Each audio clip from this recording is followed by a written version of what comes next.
esto con nosotros sin máscaras y yo le doy la bienvenida en este preciso momento a los diputado. Buenas tardes, ¿cómo está? ¿Cómo le va? Bienvenido.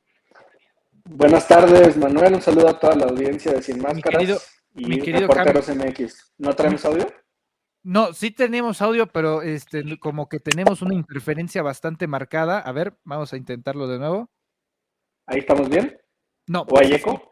No, hay robotización del audio, diputado, tal vez sean los AirPods. Vamos a tratar de desvincularlo saliendo y entrando, a ver. Sí, vamos a tratar de reincorporar al diputado Hamlet Almaguer en unos momentos más. A ver, ¿ahí lo tenemos? Ahí estamos, sin audífonos, ¿todo bien? Maravilloso, ya lo escuchamos claramente. ¿Cómo estás, diputado? Bienvenido, buenas tardes.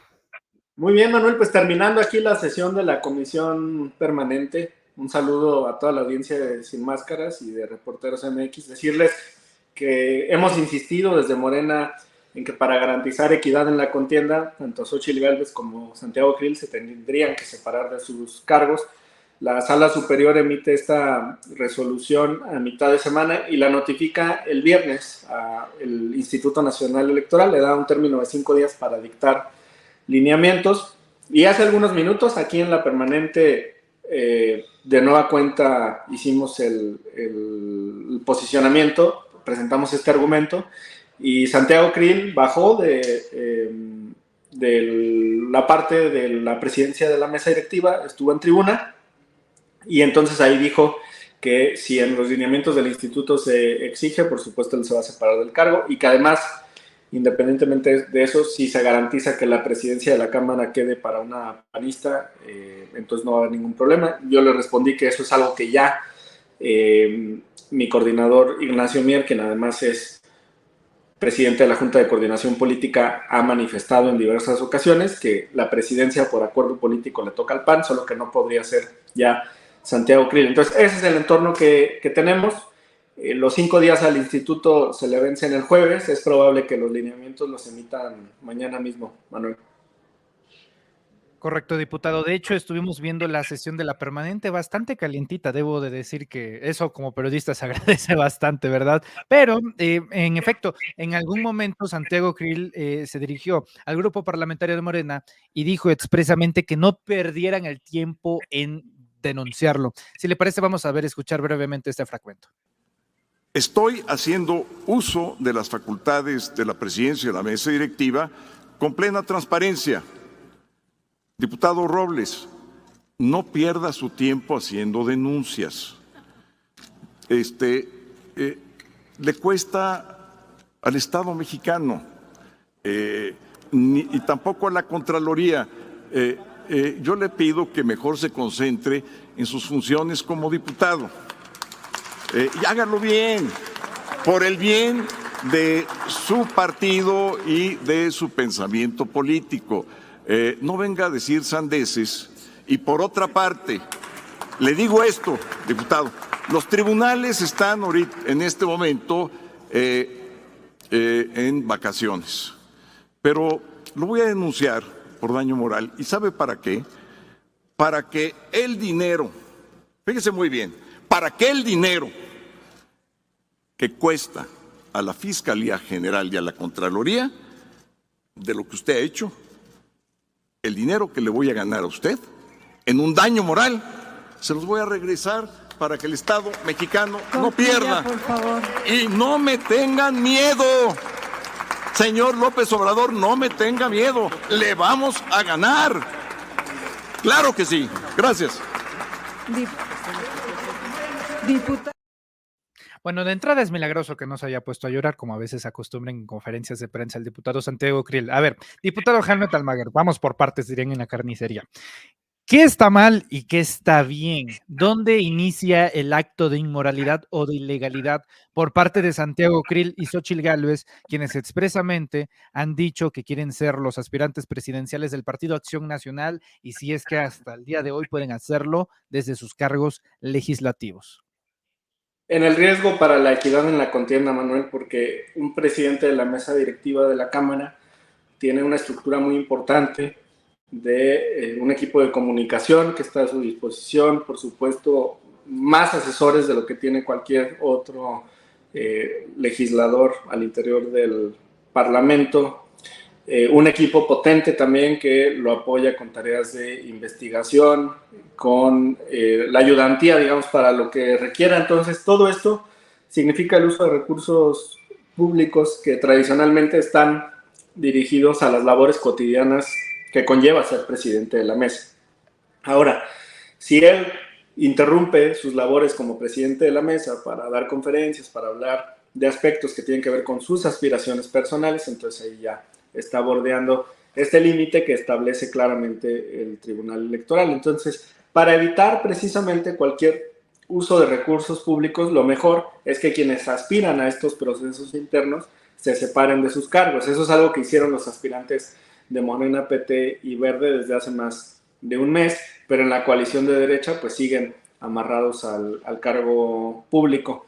El tribunal entonces hace esta valoración, emite también reglas de fiscalización, particularmente para los casos de los anuncios espectaculares, y algo muy importante, el tribunal está aceptando que quienes compitan por estos cargos internos de los partidos, coordinadora de comités de defensa de la 4T y responsable de la construcción del frente en el caso de la coalición de derecha, ambos ejercicios, tienen el derecho, después de estos procesos internos, a convertirse en candidatos, que eso es algo que había estado en el ambiente, que habían criticado algunos expertos en la materia. Por esa razón, nosotros aseguramos que ya el tribunal inaugura una nueva etapa de la disputa política a la que le llama etapa de posicionamiento, y en este caso, pues coloquialmente le podríamos llamar como una ante-precampaña. Y no, como no puede haber anarquía en esta fase, entonces ya aplica reglas constitucionales. No pueden comprar tiempos y espacios en tele y radio, no se puede usar la prerrogativa de los partidos políticos para sobreexponer a uno de los aspirantes. El INE tiene que regular la materia de los espectaculares y bardas y normas de fiscalización, y los servidores públicos no pueden contender. Son 5 reglas básicas. Ok, no entran en la categoría de servidores públicos justamente por ser representantes populares ellos dos, ¿correcto? ¿O sí? Desde mi interpretación, el tribunal al emitir esta sentencia lo está haciendo en un sentido muy general, que incluye también a las y los legisladores, pero vamos a esperar los lineamientos del instituto. Lo claro es que él no solamente tiene una función legislativa, sino una función administrativa, precisamente como presidente de la mesa directiva, sí ejecuta una parte del presupuesto de la Cámara, sí tiene funciones que van más allá de lo que sus pares pueden lograr. Además, te voy a decir algo muy sencillo, muy claro, en el uso de recursos públicos. Los legisladores tienen apoyos, además de la dieta, que se utilizan para transportación, hospedaje y alimentación. Esa transportación, hospedaje y alimentación la van a usar para sus tareas legislativas o la van a usar para sus tareas políticas. Y los asesores que están con ellos van a estar haciendo el trabajo de la Cámara o van a estar haciendo el trabajo que les compete como aspirantes a un cargo partidista. Esa es la línea, el uso de los recursos. Para evitar eso, tendrían que separarse de sus cargos. Correcto. Ahora, en el tema de los recursos públicos, evidentemente todos los legisladores, tanto de la Cámara de Diputados como de senadores, quiero que imaginarme más los senadores, cuentan cada cierto tiempo con recursos que otorga el Congreso de la Unión para que en teoría, si no estuviéramos en este ambiente de campañas anticipadas, pues fueran a sus distritos o fueran a sus comunidades a hacer labores de información de lo que han aprobado, de lo que han reprobado, o sea, todo este tipo de informaciones que sí permite la ley.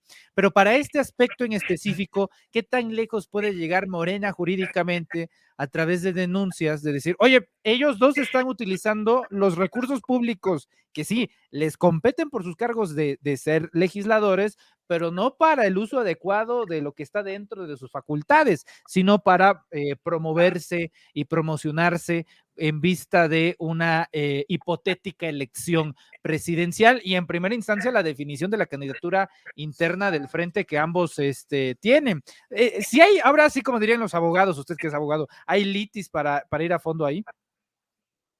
Le diste al clavo, Manuel, porque esa es la esencia de estas condiciones que establece el tribunal. Prevenir que los recursos que obtienes como legislador de manera ordinaria para tus labores cotidianas los utilices en una contienda y proceso interno. El instituto, por ejemplo, nos ha requerido en algunas ocasiones por asistir a eventos de Morena comprobación de los pasajes aéreos o de las autopistas o del hospedaje para saber qué tipo de recursos fueron los que se utilizaron para atender esas invitaciones. Entonces, es claro que para prevenir cualquier riesgo se tendrían que separar. ¿Hasta dónde puede llegar Morena? Bueno, ya el diputado Robles presentó la denuncia ante la Fiscalía, además le remitió copia al Instituto Nacional Electoral y a la propia Contraloría de la Cámara. Esa es una vía jurídica que el diputado Robles decidió emprender. Nosotros, desde la representación de Morena ante el INE, en lo que vamos a insistir es que se incluya muy claramente esta obligación de separarse del cargo para prevenir todas esas violaciones. Es que hay dos formas, además de regular. Hay una materia que es preventiva y hay otra que es reactiva. Esta medida sería preventiva, pero si nos vamos a esperar a que en la comprobación y en el uso de los recursos puedan existir estos riesgos de desvíos a sus aspiraciones personales, entonces ya caso por caso el instituto y el tribunal tendrían que ejecutar medidas reactivas. Yo creo que no se excluyen, que hay que abordar las dos y por eso nuestra insistencia, Manuel. Correcto, diputado. Ahora cambiemos abruptamente del otro lado de la cancha, que es el tema de las corcholatas. Para los abogados, básicamente los procesos internos de Morena, los recorridos al interior de la República, ha sido como el equilibrista del circo tratando de mantener, digamos que la coherencia jurídica, ¿no? Para decir, esto no es una pre-campaña, ni son actos anticipados de campaña, son específicamente asambleas informativas. De un tiempo acá me ha tocado ver cómo algunas asambleas informativas de algunos aspirantes han cambiado la presentación de las propias asambleas, diciendo que es exclusivamente para militantes y simpatizantes de Morena. Otros han pedido la presencia de delegados o representantes del Instituto Nacional Electoral. Y bueno, Movimiento Ciudadano ha tratado de, en específico, de detener los esfuerzos de las asambleas informativas. Primero preguntarle si usted ve algún riesgo potencial para que las asambleas informativas de todos los aspirantes se llegue a detener en algún momento, considerando que, por ejemplo, hoy estamos en el día 37 de 70, todavía nos falta un poco menos de la mitad para que acabe todos estos recorridos. Y en un segundo aspecto, ¿cuál es la situación actual de estas asambleas? Si todavía no están jugando al límite de estas lagunas jurídicas o si todavía se va a poder seguir continuando con ellas. Bueno, desde mi perspectiva, la decisión del tribunal convalida todo lo que se ha vivido en los procesos internos, tanto el de nosotros, de Morena, como el de la oposición del Frente Va por México. Y esto incluye los ejercicios, las reuniones, los foros. Hay un apartado específico donde el tribunal también habla de estos foros y también se pronuncia sobre cuidar y proteger los derechos de la ciudadanía, libertad de asociación, libertad de información, garantizar que los ciudadanos conozcan de manera previa a los aspirantes. Eso también el tribunal en su decisión lo toma en consideración. Entonces yo te diría, nada de lo que ya ocurrió puede considerarse inválido porque la sentencia del tribunal le da plena justificación. Ahora, en lo que van a tener que ser muy cuidadosos los aspirantes es a partir del dictado de las reglas. Por ejemplo, ahí en la misma página que estábamos revisando, en la 56, hasta abajo viene el apartado de la publicidad y el tribunal le dice al instituto, tienes que decidir si los espectaculares son válidos o son inválidos. Si dicen que los espectaculares son válidos, es previsible que apliquen, por ejemplo, topes de gastos, que digan hasta esto se puede gastar en publicidad exterior. Si dicen que los espectaculares, a partir del dictado de los lineamientos, son inválidos, le tienen que dar un término a los aspirantes, a las personas que los apoyan y a las empresas para que bajen esa publicidad. No solamente son espectaculares, le habla de espectaculares y también de barras.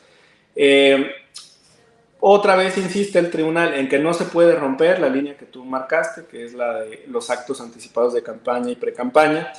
Y ahí la línea jurisprudencial del tribunal es que existen actos anticipados de campaña cuando se hace un llamado expreso e inequívoco al voto. Si eso no existe, no hay acto anticipado de campaña. Es probable que entonces el instituto también se pronuncie sobre si debates o no, sobre si pueden realizar declaraciones o manifestaciones en algunos puntos que pudieran considerarse como propuestas ya de campaña y no sobre el proceso interno que están viviendo. Son algunos matices. Ninguna de las reglas que dicte el instituto se van a poder aplicar hacia atrás, o sea, no pueden ser retroactivas, van a ser de aquí en adelante para los 30 y tantos días que faltan. Entonces la respuesta, Manuel, sería, por todo lo que pasó, no hay forma de que cancelen el proceso, por lo que hagan de aquí en adelante conforme a los lineamientos los aspirantes, ya va a ser en su propio beneficio o perjuicio, porque el tribunal habilitó al instituto también a que haga un catálogo de sanciones. Y ahí sí podría decir, si ocurre esto, fulanito queda descalificado, por ejemplo. Ok. O sea que de momento todos, digamos, están a salvo. Hay un blindaje momentáneo hasta que se decida lo contrario. ¿Qué tal la publicación de encuestas? Si yo soy un aspirante y publico, miren, tengo 99% de las preferencias, ¿eso podría incurrir también? ¿O En no? el texto de lo que emitió el tribunal no está integrado lo de las encuestas, si vienen prerrogativas de radio y televisión. Financiamiento. Leonardo Valdés, expresidente del IFE, decía que tenía que provenir de aportaciones de simpatizantes de los aspirantes. Yo decía que no. Y el tribunal en esta decisión menciona que el sistema mexicano funciona bajo un principio de financiamiento público mayoritario. Entonces, es previsible que el instituto admita ciertas aportaciones de privados, pero que los recursos públicos que están en manos de los partidos sean el principal motor de estas competencias y no regula la parte de las encuestas. Correcto, diputado. Una persona que no creo que haya tenido tanta atención mediática como se requiera en estos tiempos, desde el Instituto Nacional Electoral, usted se acordará que la efervescencia era con don Lorenzo Córdoba, que pues ya afortunadamente no estamos escuchando de él en un buen rato, pero quedan Lorencitos de vez en cuando. ¿Cómo juzgaría usted el papel estos últimos 2 meses de la consejera Claudia Zavala, que pues ha sido partidaria de, por ejemplo, de tener desde el Instituto Nacional Electoral estos recorridos, estas asambleas informativas, y hay que recordar que ella actualmente es la presidenta de la Comisión de Denuncias y Quejas, presidencia que le antecedió nada más y nada menos que Ciro Murayama. Entonces, como que últimamente se ha visto un protagonismo antagónico a lo que es la 4T y a Morena. ¿Qué pensar de Claudia Zavala? Si es los vestigios de lo que quedaron del antiguo INE, este nuevo INE. ¿Qué pensar de consejeros como Claudia Zavala, diputado? Pues es claro que al interior del instituto todavía existen inercias. La transformación que ha sufrido el INE es parcial. Entraron, por ejemplo, pues la presidenta Guadalupe Tadei, el consejero Montaño, la consejera Rita Bell. Ellos tres, sobre todo, han comprendido esta etapa política que vive el país, la necesidad de aplicar medidas de austeridad, proteger la libertad de expresión. Sin embargo, pues la mayoría de los consejeros todavía provienen de la etapa anterior y sobresale la consejera Zavala.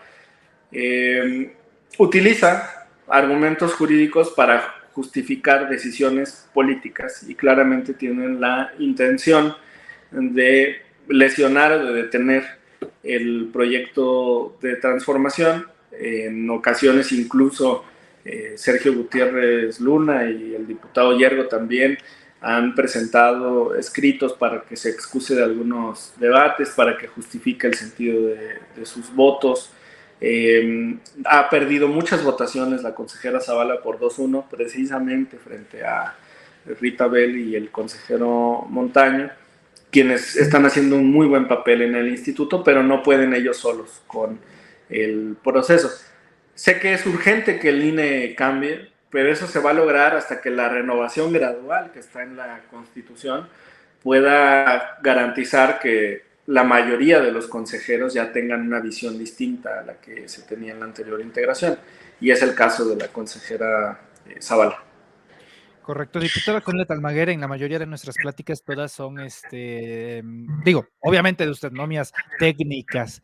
Le voy a preguntar una política, ¿qué es esta campaña muy sucia, muy perversa, que se ha hecho desde los comunicadores opositores en torno a preparar un escenario narrativo de un eventual o hipotético magnicidio en contra de Xóchitl Gálvez? Esto a partir de que el día de ayer en Oaxaca, pues un grupo de pueblos originarios de las comunidades indígenas correrán a Xóchitl Gálvez por usurpar la identidad indígena en el bello estado de Oaxaca, lo que saliera. Obviamente no hay videos, ni fotos, ni audios, ni grabaciones, ni documentales, ni peritajes, ni notario público que avale que eso sucedió, pero Xóchitl Gálvez sale a decir que sí, fue agredida, y a partir de eso Raimundo Riva Palacio, López Dóriga, en fin, un sinfín de comunicadores de la derecha y de medios tradicionalistas salen a preparar un ambiente de si algo le pasa a Xóchitl Gálvez, entonces será culpa de Andrés Manuel López Obrador.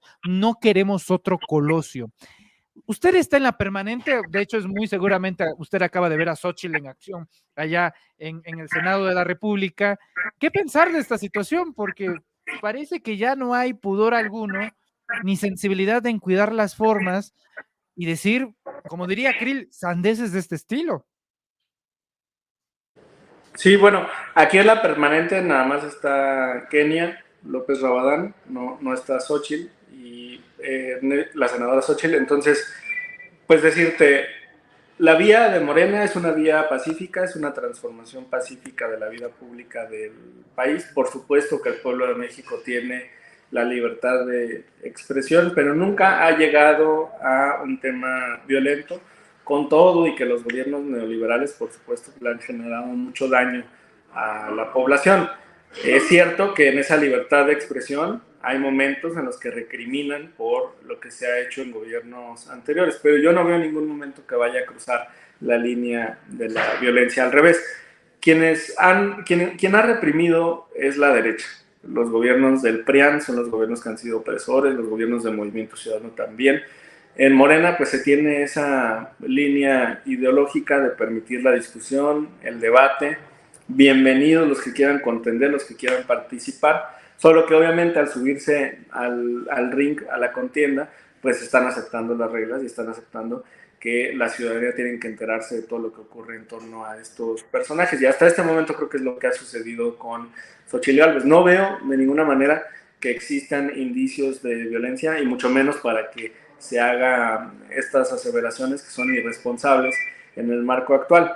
Sobre todo porque tradicionalmente los magnicidios ocurren con personajes que tienen muchas posibilidades de ganar la presidencia de la República, o con quienes son punteros a la presidencia de la República, o con quienes ya están en el ejercicio de los cargos como presidentes. Y haciendo alusión a Colosio, pues claramente iba a ganar la contienda, iba en primer lugar.